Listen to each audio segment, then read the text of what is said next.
Alors, le premier conseil que je peux donner aux femmes quand elles se lancent, c'est ne pensez pas que en finançant par vous-même, par vos propres moyens, les premières phases du début, parce que vous avez le sentiment que vous avez un peu de trésorerie, par exemple, de vouloir faire l'économie en disant non, je vais faire par moi toute seule et puis j'avance et je verrai bien et quand j'aurai plus, je demanderai. C'est absolument l'inverse qu'il faut faire. C'est-à-dire qu'aujourd'hui, quand vous avez surtout un petit peu de moyens, quel qu'il soit, il faut surtout le conserver, chercher à se faire aider le plus rapidement possible. Et aujourd'hui, il existe beaucoup de dispositifs de soutien, de subvention pour la création d'entreprises. C'est de s'appuyer très tôt là-dessus pour économiser sa trésorerie parce que c'est après. Bienvenue dans Succès Made in Femme, le podcast où vous découvrirez des femmes talentueuses, leurs techniques et leurs stratégies de succès. Si vous êtes prête à apprendre leurs secrets vers le succès, prenez un stylo, votre bloc-notes, mettez-vous à l'aise et écoutez Succès Made in Femme. Je suis Claudia Ravo, nous pouvons commencer. Succès Made in Femme reçoit Chantal Dagno, la fondatrice des entreprises, institutions et stratégies et DNA Partners, des cabinets de conseil spécialisés en affaires publiques, ingénierie de projets européens et internationaux et conseils en stratégie. Chantal Dagno est l'experte reconnue en matière de financement européen et internationaux de projets. Sa formation de juriste spécialisée en droit public européen ainsi que son expérience au sein d'un cabinet de lobbying lui permettent aujourd'hui de conseiller sur les mécanismes financiers dans les plus hautes instances. En effet, Chantal contribue au développement de partenariats entre les gouvernements, les acteurs économiques et les organisations internationales. Elle est de par son expérience à des postes clés en tant que conseiller du commerce international, responsable du groupe de travail Offset à la Chambre de commerce internationale. Elle est également présidente régionale de l'association Outre-mer Network et elle co-anime un groupe de travail à la Banque mondiale. Découvrez le parcours inspirant ainsi que les conseils aux entrepreneurs sur les mécanismes des subventions européennes que Chantal partage avec nous. Elle nous dévoile aujourd'hui ce qui a fait la différence dans son parcours professionnel, les valeurs qui la guident au quotidien, les 3 critères essentiels d'un projet réussi lors d'une demande de subvention européenne et comment une entreprise de la Caraïbe peut bénéficier d'un contrat offset. Bonjour Chantal, bienvenue sur Succès Made in Femme. Merci beaucoup. Alors, je suis très, très contente de te recevoir aujourd'hui puisque tu es experte en droit public et en stratégie, en management et financement de projets internationaux. Tu as d'ailleurs créé ton cabinet Institutions et Stratégie qui est spécialisé dans le management de projets européens et internationaux. Comment es-tu passée du droit public au management de projets européens et internationaux? Alors, le droit public est une partie de ma formation, effectivement, que j'ai fait en droit et en sciences politiques. Et le management de projet est simplement venu en complément lorsque j'ai créé mon entreprise par une demande d'un porteur de projet à l'origine qui avait reçu des fonds européens, qui m'a demandé de l'aider et de pouvoir remplir ce dossier. Je me suis donc aperçue qu'effectivement, il y avait des liens pour 2 raisons. Un, parce que les fonds européens, ça reste quand même très juridique. C'est un instrument financier européen. Et 2, la traduction, en fait, de ces financements passés par des projets. Donc, je dirais droit public européen par les études et le management de projet par la pratique sur le terrain. D'accord.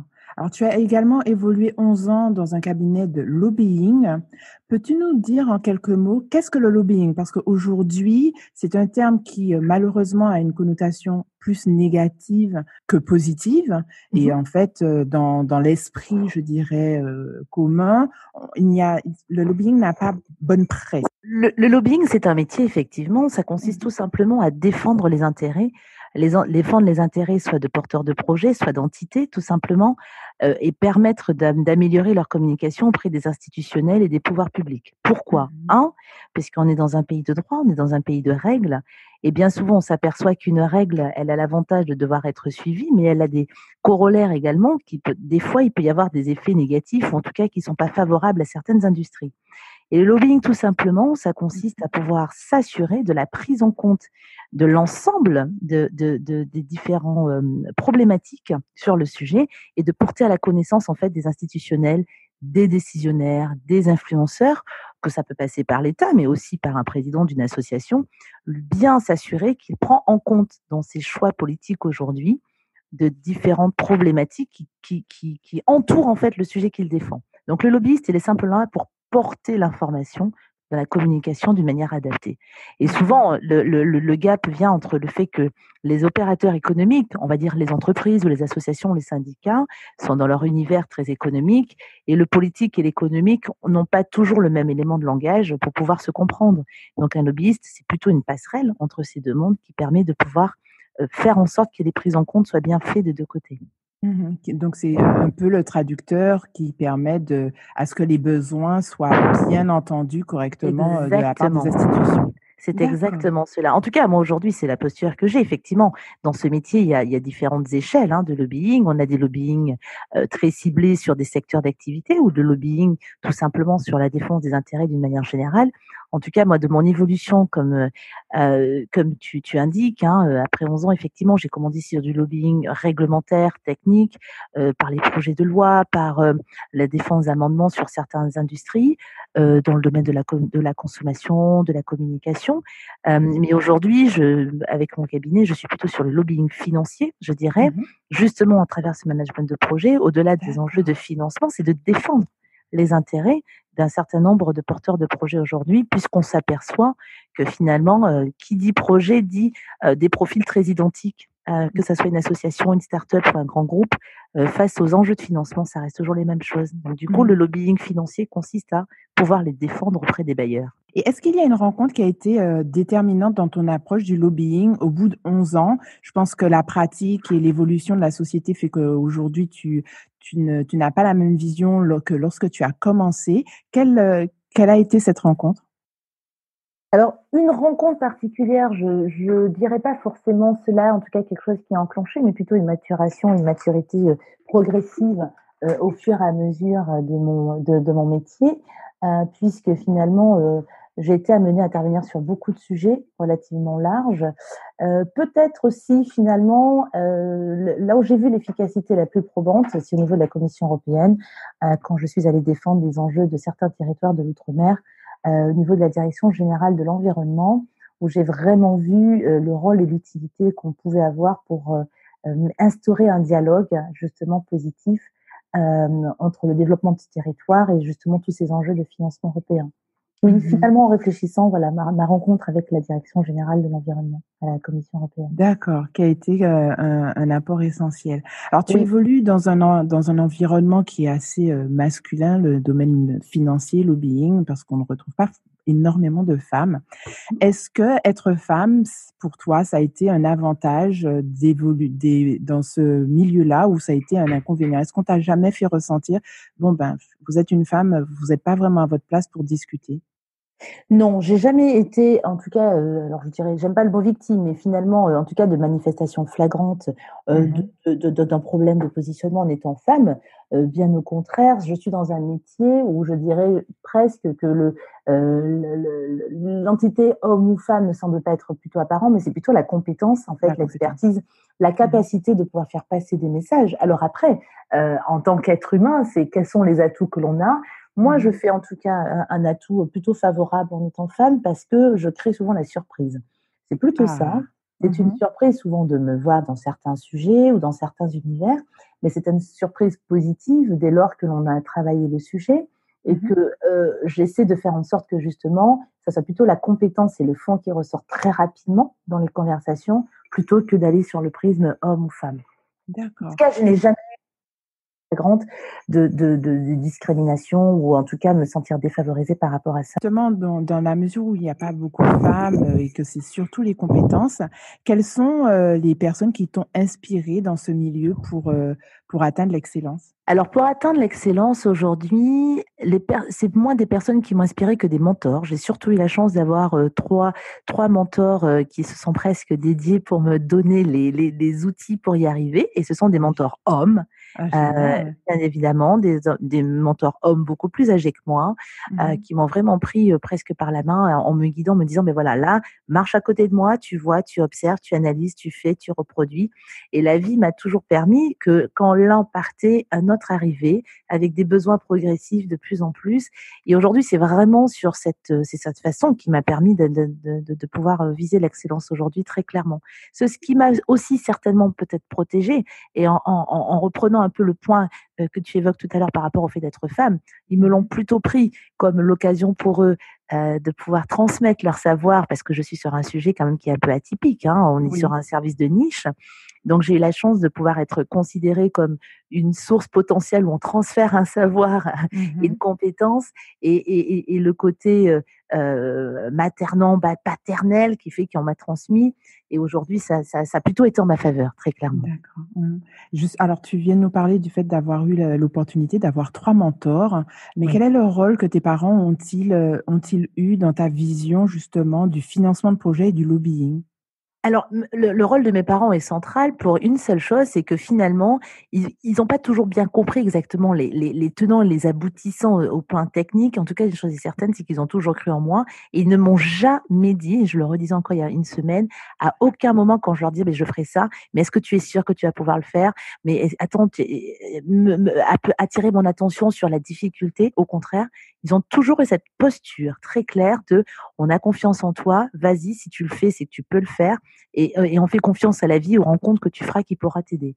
Et ça, Mmh. c'est extrêmement important parce que ça traduit une forme de confiance que Mmh. l'on m'a Tout donnée à fait. et que du coup je transmets moi dans la façon d'être et dans la façon d'avancer et la confiance que j'accorde aux gens qui me permettent d'avancer aussi sur ces sujets-là et je pense que c'est central et aujourd'hui ils l'ont encore, hein, d'une Mmh. manière, très simple, mais qui est extrêmement centrale. Mmh. Donc, la confiance en soi est l'une des valeurs que tes parents t'ont transmis, pour qui te donne de l'énergie pour pouvoir Oui, continuer. confiance et puis authenticité dans ce qu'on est, c'est-à-dire toujours garder des valeurs, chrétiennes parce qu'on est une famille chrétienne d'autant plus donc ne jamais renier cela, ne pas avoir peur de qui on est, de l'assumer, mais en toute simplicité, vraiment et authenticité et simplicité et je dirais que c'est dans des milieux comme ça, d'autant plus où ça peut paraître paradoxal, il y a souvent une différence qui se marque justement, voilà, quand je suis amenée à intervenir et c'est souvent cela qu'on remarque, plutôt le fait que d'être une femme justement. D'accord, les valeurs sur lesquelles tu te reposes. Oui, très Mmh. clairement. Alors tu viens de parler de ces 2 valeurs essentielles, la confiance et l'authenticité. Tu possèdes, 2 structures, 2 entreprises. Mmh. Est-ce que ce sont ces mêmes valeurs que tu retiens lorsqu'il s'agit de choisir des collaborateurs? Oui et c'est extrêmement important pour moi. Je le redisais encore aujourd'hui, Mmh. cette notion de confiance, confiance en la personne, dans la façon dont elle fonctionne, mais la confiance aussi sur les choix et les projets que l'on porte. Ça, c'est extrêmement, important, parce que, dans mon métier, le quotidien, c'est pas que le management de projet, c'est qu'on endosse aussi le projet. C'est qu'on croit au porteur de projet, on le Mmh. prend avec nous et on fait en sorte de pouvoir lui permettre de passer toutes ces arcanes. Donc dans le choix de mes collaborateurs, c'est quelque chose qui est très important, confiance, transparence et authenticité. Ça fait partie des critères et malheureusement, effectivement, j'ai eu à besoin, de me séparer, de 2 Mmh. collaborateurs par justement sur ces 2 points-là, manque de confiance, même s'il Parce y que avait les la valeurs n'étaient capacité pas voilà, voilà, la capacité technique était là, mais ses valeurs n'étaient pas là et n'étaient pas malheureusement partagées.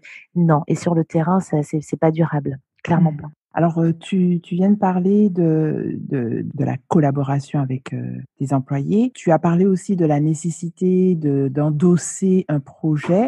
Justement, quand il s'agit de projets, ton expertise en management de projet est reconnue puisque tu co-animes aussi un groupe de travail auprès de la Banque mondiale Mmh. et tu participes au développement stratégique international des entreprises, comme on l'a dit tout à l'heure. Mmh. Quels conseils peux-tu partager avec les auditrices de Succès Made in Femme qui débutent dans l'entrepreneuriat et qui sont porteurs de projets? Surtout lorsqu'il s'agit de financement, les sources de financement qu'elles peuvent solliciter. Alors, il y a une chose qui est fondamentale, effectivement, quand on aborde le financement, c'est quand elles créent leur entreprise aujourd'hui, c'est de quoi j'ai besoin. Ça paraît évident, mais souvent on s'aperçoit que on prend souvent le problème à l'envers, c'est-à-dire on se dit oui, je vais avoir besoin d'argent pour faire mon entreprise, mais bien souvent on s'aperçoit que il manque tout un tas de paramètres de base pour pouvoir fonctionner. Et le premier conseil que je pourrais donner, c'est d'apprendre à bien structurer son projet avec des tableaux de bord. Aujourd'hui, il existe beaucoup d'outils qui permettent de pouvoir mettre en place ces premières choses-là, de ne surtout pas brûler les étapes et de ne pas considérer qu'aujourd'hui, l'argent est une condition pour faire fonctionner un projet, Alors nous sommes paradoxalement. Oui, d'accord. Donc en fait, le point essentiel, c'est d'abord de pouvoir bien structurer son projet dès le départ et d'identifier les besoins auxquels on devra faire face, ne serait-ce que les 2 premières années. Exactement, c'est tout à fait Mmh. ça. Alors je ne dis pas que l'argent n'est pas utile, hein, bien évidemment, surtout que quand on se lance, il y a beaucoup d'investissement qui est fait, mais quand on observe bien, surtout s'ils prennent le temps de bien lire, de bien mettre à plat les choses, on s'aperçoit qu'il y a beaucoup d'aides, Mmh. justement pour la création d'entreprise aujourd'hui. C'est tout le paradoxe, mais quand on se lance, c'est là il y a beaucoup d'aides. Alors le premier conseil que je peux donner aux femmes quand elles se lancent, c'est ne pensez pas que en finançant par vous-même, par vos propres moyens, les premières phases du début, parce que vous avez le sentiment que vous avez un peu de trésorerie, par exemple, de vouloir faire l'économie en disant non, je vais faire par moi toute seule et puis j'avance et je verrai bien et quand j'aurai plus, je demanderai. C'est absolument l'inverse qu'il faut faire. C'est-à-dire qu'aujourd'hui, quand vous avez surtout un petit peu de moyens, quel qu'il soit, il faut surtout le conserver, chercher à se faire aider le plus rapidement possible. Et aujourd'hui, il existe beaucoup de dispositifs de soutien, de subventions pour la création d'entreprises, c'est de s'appuyer très tôt là-dessus pour économiser sa trésorerie, parce que c'est après qu'on a besoin de la trésorerie. Et aujourd'hui, beaucoup d'entreprises se retrouvent à bout au bout de ces fameux 2 ans, ce premier passage, tout Mmh. simplement, le cycle, la courbe du projet a été inversée. Financé par ses propres moyens en temps et en investissement, pensant faire l'économie de ne pas de financer tout seul, en fait, on s'épuise, on s'amenuise. Et malheureusement, le système des subventions aujourd'hui en France fait que c'est au tout début qu'ils donnent. Et à partir de certains critères, je cite par exemple la BPI, on sait que la BPI intervient Mmh. après 2 ans d'existence. Donc il y a des cycles et souvent ça s'inverse. Donc, attention quand on crée son entreprise. Aujourd'hui, il y a beaucoup de sites qui donnent les premiers conseils et c'est important de très vite s'assurer de pouvoir lever de la subvention, notamment le plus rapidement possible. En tout cas, ne pas chercher à financer tout seul au début. D'accord, et ce sont les mêmes recommandations que tu prodigues si, il s'agit, d'un porteur de projet qui a une vocation internationale d'export de produits ou de services? Ah oui, complètement, Mmh. complètement. Alors dans le cycle du projet, généralement, hein, après sur certains sujets très spécifiques, on conseille quand même aux porteurs de projets et donc aux femmes entreprenantes de commencer par le marché local, de vendre tester leur concept en tout cas au niveau local et ensuite d'envisager l'international. Mais l'approche est exactement la même. D'ailleurs, il y a des soutiens, hein, d'aide à l'export qu'on dit, Mmh. surtout sur la phase d'étude de marché, la phase de faisabilité, on veut tester son concept à l'international, toutes ces phases-là sont subventionnées. Et une fois qu'on a fait ces phases-là, après, quand on rentre dans le déploiement, c'est là où on a besoin justement de pouvoir avoir son effet de levier et de trésorerie. Et à ce moment-là, on enclenche ses propres dépenses. Alors tu es spécialisée, dans le financement de projets européens, donc avec des subventions européennes. Mhm. On arrive d'ailleurs à la fin de la période du FEDER, le Fonds européen de développement régional 2014-2020, et Mhm. quand on est aux Antilles, généralement, on se sent un peu éloigné de ces institutions qui ne comprennent pas forcément les spécificités, des Antilles, Guyane ou de la Réunion. Mhm. Qu'est-ce que tu peux, clarifier justement aux porteurs de projets qui sollicitent des subventions européennes, et déjà, et ensuite, dans la mesure où on arrive à la fin du projet, s'il faut déposer une subvention, est-ce qu'on est encore dans le timing? Alors, je vais répondre par la dernière question parce que j'aime bien. On est dans une programmation aujourd'hui 2014-2020 et les Voilà. subventions, c'est un petit peu comme les soldes. C'est vrai qu'il vaut mieux arriver au début qu'à la fin des soldes Mmh. pour avoir un peu de financement. Donc, il y a beaucoup de projets qui ont été financés. Il y a pas mal d'enveloppes qui sont consommées, mais Mmh. euh, c'est aussi le moment de terminer de déposer. Ça se termine en 2020 pour cette programmation. Je parle des subventions européennes au niveau régional. Il est encore temps de déposer des dossiers parce qu'il reste des axes sur lesquels l'ensemble des financements n'ont pas été mobilisés. D'accord? Mais le message principal que j'ai envie de faire passer, surtout sur ces enjeux-là de l'Europe et l'outre-mer, c'est qu'il y a souvent, ce que méconnaît en fait le porteur de projet, c'est qu'il y a quand même deux axes de l'Europe. L'Europe finance directement des subventions directes où le porteur de projet s'adresse à la Commission européenne à travers des appels à projets. C'est simplement sur des sites internet, il faut connaître les différents dispositifs. On a Horizon 2020 pour la phase de R&D, le LIFE pour la phase d'environnement, on a Erasmus pour la partie éducation et formation. On a voilà un certain nombre de dispositifs où le porteur de projet s'adresse directement à la Commission européenne en suivant les appels à projets et il répond. La difficulté que souvent les Outre-mer et qui ne savent pas, c'est que la compétitivité se passe avec les autres pays européens et pas au niveau régional. Ça se passe en anglais. C'est vrai, mais c'est une opportunité. Et la deuxième chose, c'est que effectivement le FEDER n'est qu'une traduction de la subvention européenne sur la politique régionale. Donc l'Europe, ce n'est pas que le FEDER aujourd'hui. Le FEDER est une vraie opportunité au niveau territorial qui est géré par les régions, donc en Guadeloupe par le Conseil régional de la Guadeloupe et en Martinique par la CTM. Mais ce n'est pas que ça, l'Europe aujourd'hui. Donc, il faut que le porteur de projet puisse avoir en tout cas les moyens aujourd'hui, à travers de la sensibilisation, de la communication et de l'information, savoir que dans son option de la subvention européenne, tester s'il y a bien une potentialité de la subvention directe ou la subvention indirecte qui, elle, passe par les fonds régionaux, effectivement, type FEDER et FSE aujourd'hui. Et les critères d'un dossier réussi, toi, quand tu accompagnes justement des porteurs de projets, que ce soit en subvention directe ou indirecte? Alors, 3 critères qui sont essentiels aujourd'hui. Il faut que le projet, quand il est conçu, il démontre à quelque titre que ce soit qu'il correspond à la stratégie territoriale du pays dans lequel il s'implante. On va prendre la Martinique. Il faut qu'en Martinique, il existe un document qui s'appelle le programme opérationnel qui recense tout simplement les constats et les carences sur un certain nombre de thématiques, le développement économique, les TIC, le développement durable, l'inclusion, l'emploi. Sur ces sujets, il y a des objectifs à atteindre. Les projets doivent simplement démontrer qu'ils correspondent et qu'ils répondent à ces objectifs-là. C'est le premier critère. Deuxième critère, montrer qu'il y a un peu d'innovation. On n'est pas sur l'innovation forcément technologique ou très originale. On peut être sur l'innovation sociale, l'économie sociale et solidaire, d'accord, notamment par exemple. Et on s'aperçoit que sur tous les secteurs aujourd'hui thématiques qui concernent nos îles, on a une capacité de démontrer qu'on a de l'innovation. Donc il faut que les projets soient dans la rédaction, de démontrer qu'il y a de l'innovation. Donc ça, c'est le deuxième critère. Et le troisième critère, effectivement, c'est d'avoir une capacité de pouvoir monter des plans de financement assez cohérents. Alors, je sais très bien le corollaire. Je peux imaginer certains porteurs de projets qui m'entendent en disant oui, mais on ne se rend pas compte que les délais d'instruction sont relativement longs. On a un problème de préfinancement parce que la subvention, c'est une conditionnée. Exactement, est conditionnée à une chose, c'est qu'elle est remboursée. En réalité, c'est un don que l'on vous rembourse. Donc, quid de pouvoir mettre en œuvre son projet, en tout cas commencer à actionner les dépenses. Et quand on n'a pas, on n'a pas.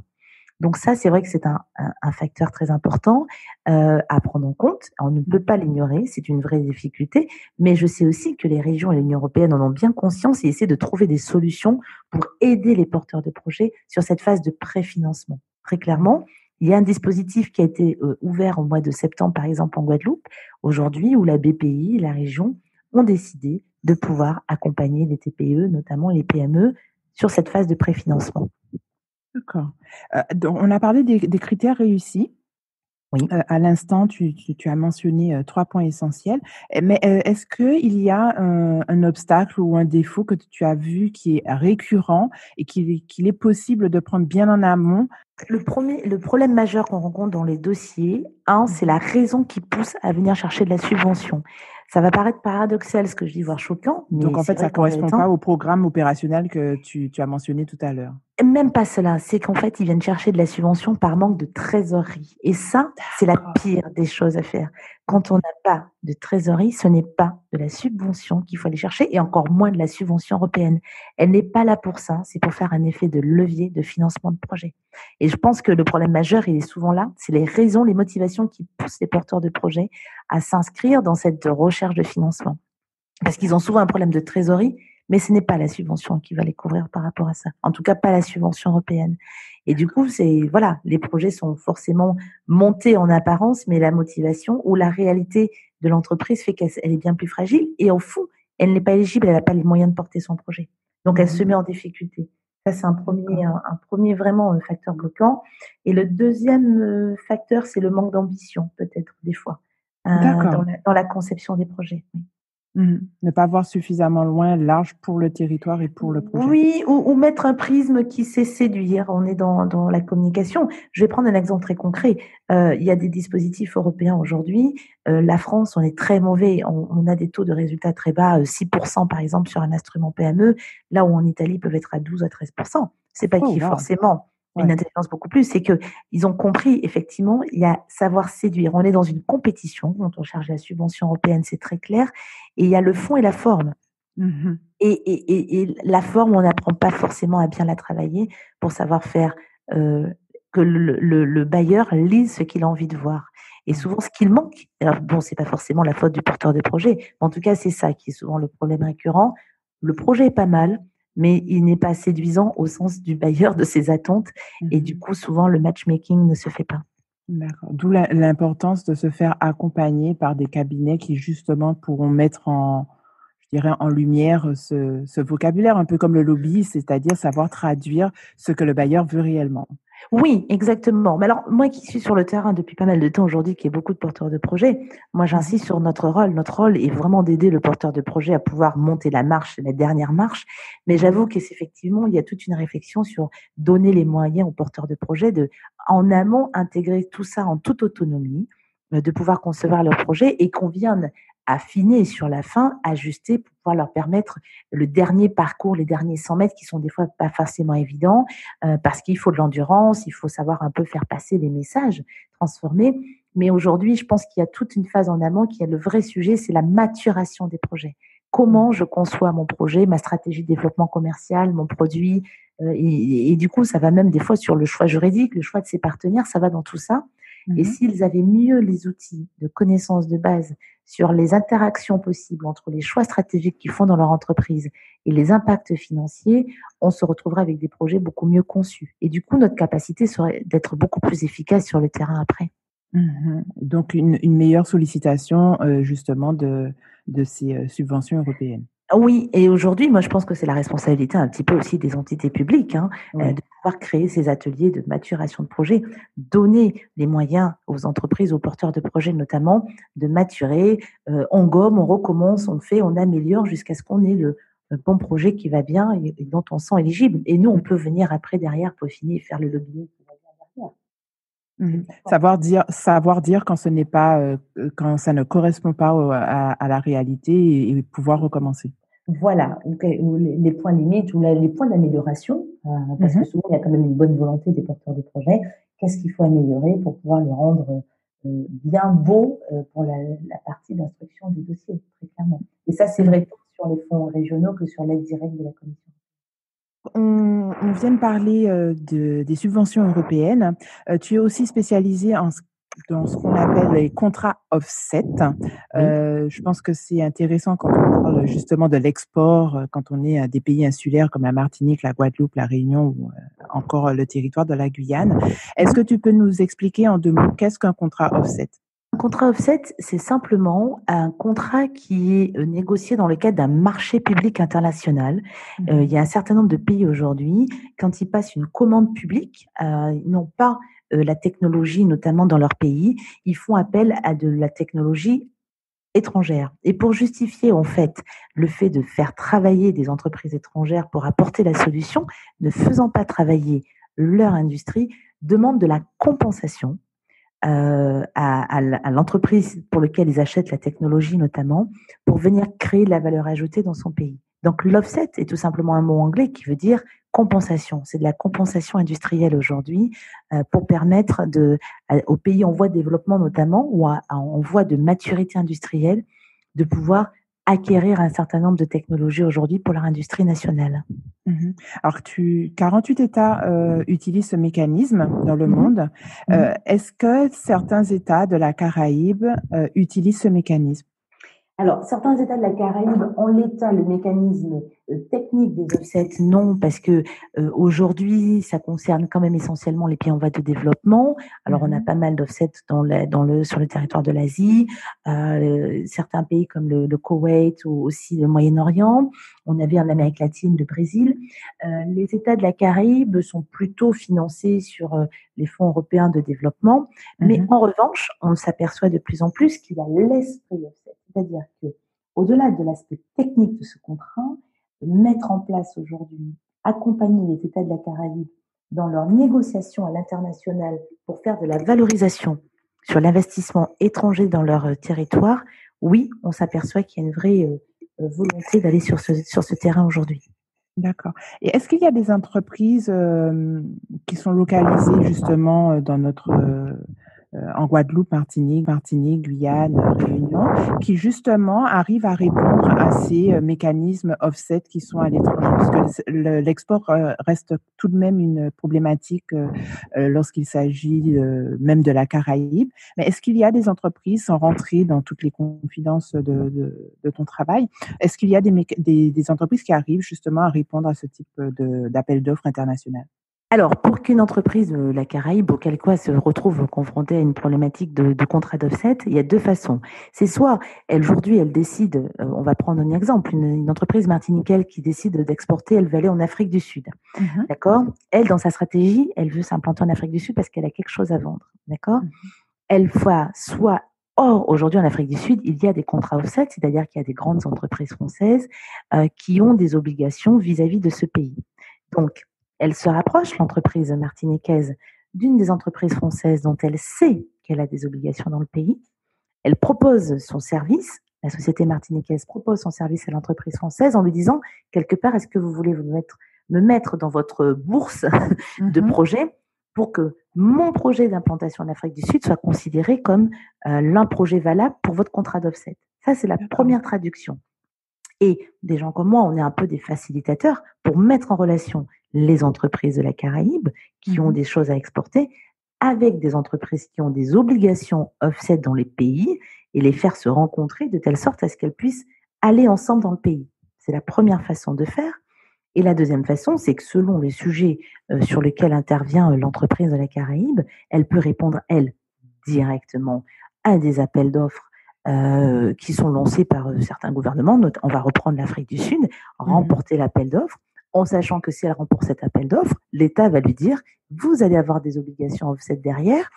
Si l'entreprise vend, par exemple, des boulons, je ne sais pas, conçoit des vis qui peuvent s'appliquer au domaine de l'aéronautique pour les avions, par exemple, très clairement, elle devra aussi savoir que quand elle sera en Afrique du Sud, elle devra coopérer à l'aide au développement local, en investissant, en faisant des joint ventures avec un partenaire local, par exemple, ou rentrant dans des problématiques de formation. Donc, ce sont les deux voies. Un, je réponds directement au marché public lancé par les gouvernements, en sachant quand même qu'on est sur des montants relativement conséquents. Ou deux, je me fais identifier par une entreprise européenne, voilà, qui, elle, va dans ce pays-là parce qu'elle a des obligations, mais ma technologie ou ce que je propose peut lui servir à répondre à ses obligations dans le pays.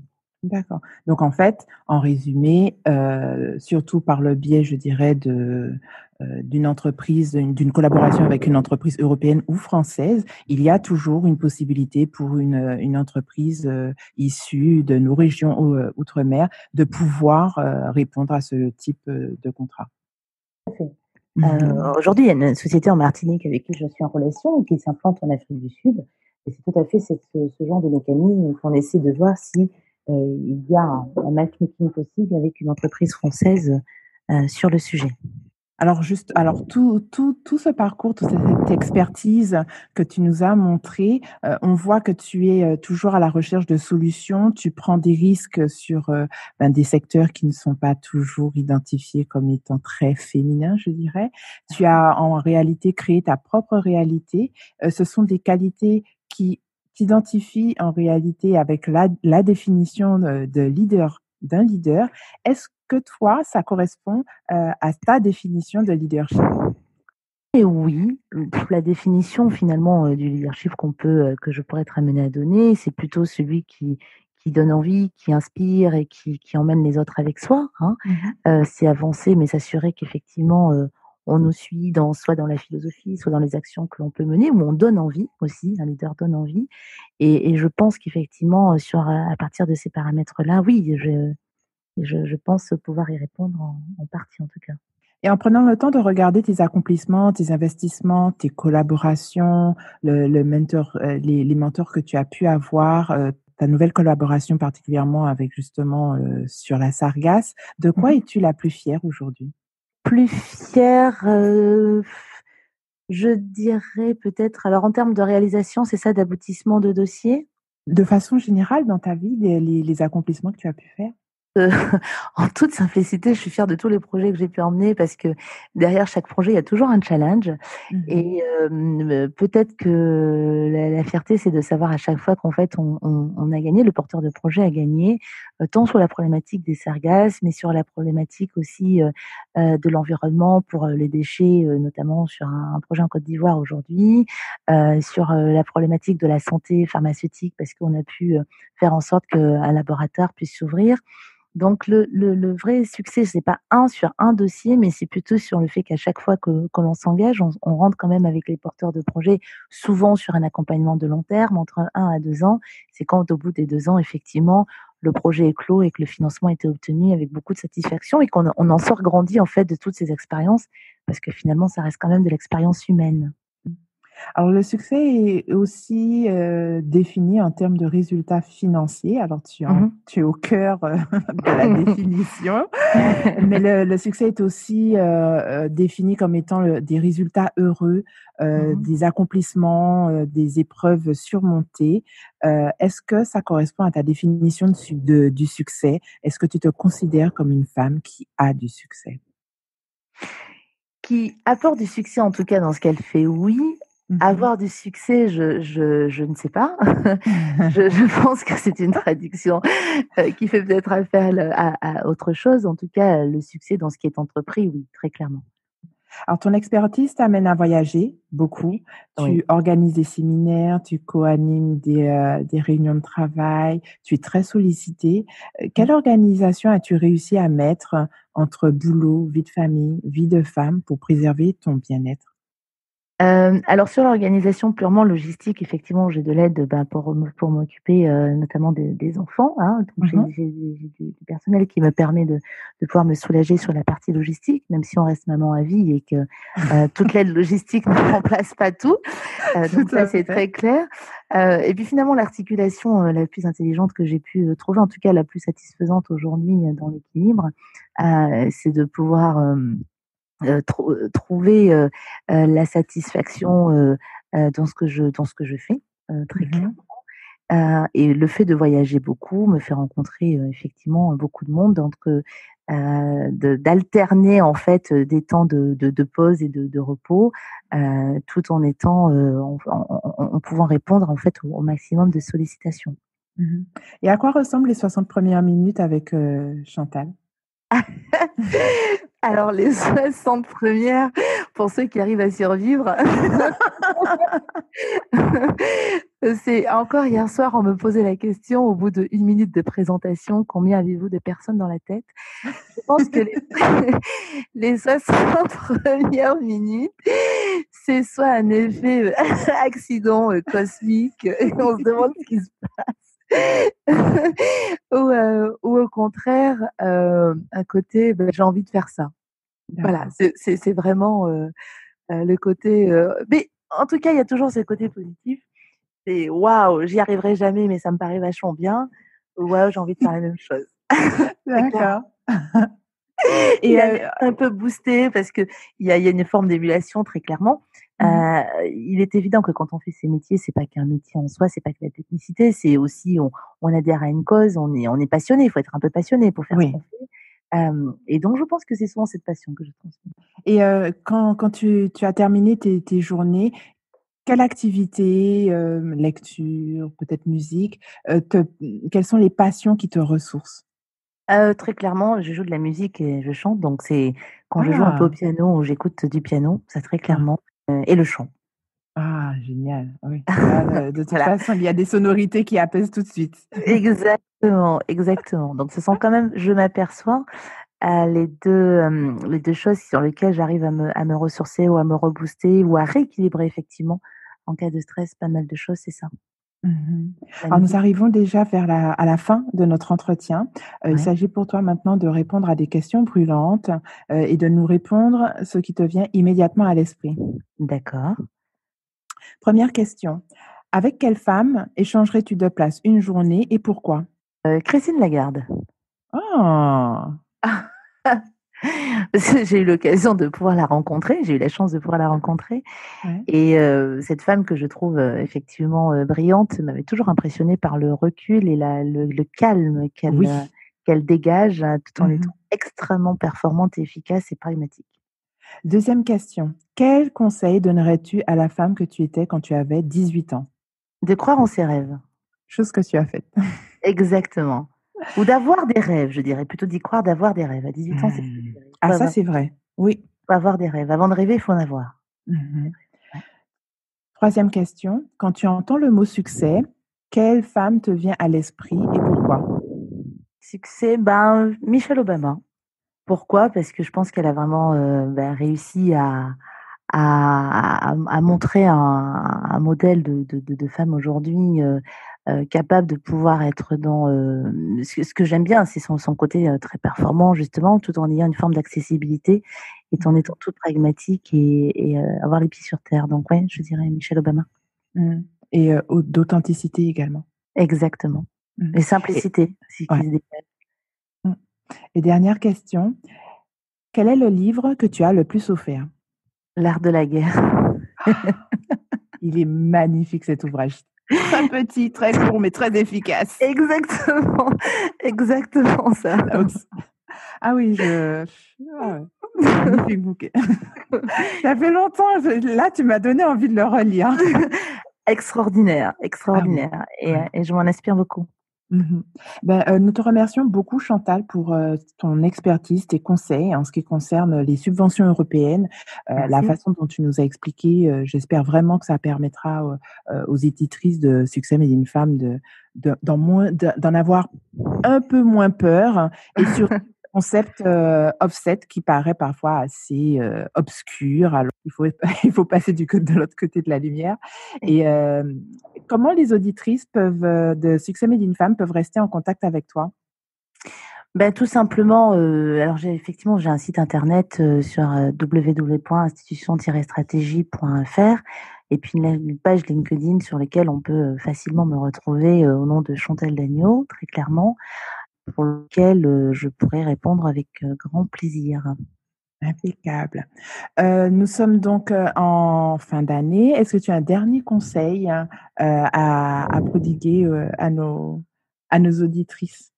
2020 sera une très belle année. C'est une année charnière pour plein de choses, tant sur le plan politique, institutionnel. Mhm. 2020, c'est aussi 2 fois 20, c'est plein de choses positives et le message que j'ai envie de donner, c'est tout à fait ça, c'est qu'il faut aller au bout de ses objectifs et ne pas se laisser, emporter peut-être par, cette espèce d'atmosphère ambiante, qui pourrait nous laisser penser que les choses vont de plus en plus mal. Au contraire, je pense que quand on tient quelque chose et qu'on a un rêve, au contraire, c'est l'occasion, c'est le moment de se déployer aujourd'hui. Nous te remercions beaucoup pour ce mot de la fin. Merci. Merci à toi également, en tout cas pour l'invitation, avec grand plaisir pour avoir échangé. Merci beaucoup, Chantal. Merci, à bientôt. À bientôt. Merci d'avoir écouté un nouvel épisode de Succès Made in Femme. Si vous souhaitez écouter d'autres épisodes, visitez le site web succèsmadeinfemme.com. Et si vous souhaitez rester connecté à l'actualité de Succès Made in Femme, suivez-nous sur Facebook et Instagram. Rejoignez également la communauté Facebook de Succès Made in Femme pour des stratégies et des astuces exclusives.